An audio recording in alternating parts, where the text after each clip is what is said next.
কলিজা ভাজা হচ্ছে। ঝাল, পেঁয়াজ, আদা, রসুন, জিরা, গরম মশলা সব কিছু দিয়েছি।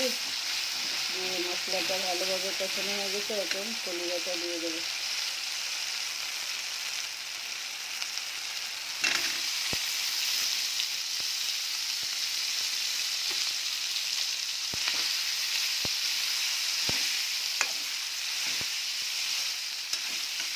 কলিজাটা দিয়ে ভালোভাবে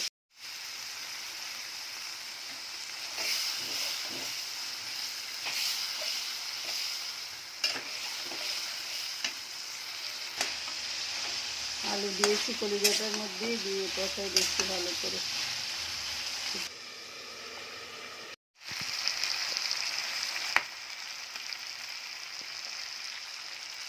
কলিজাটা কষানো শেষ। এখন গরম পানি দিয়ে দেবো এর ভিতরে।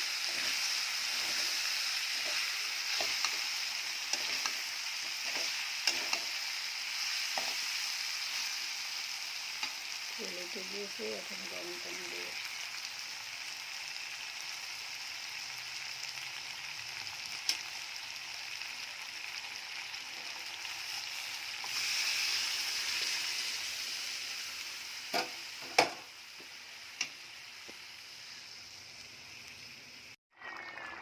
কলিজাটা এই যে রান্না প্রায় শেষ।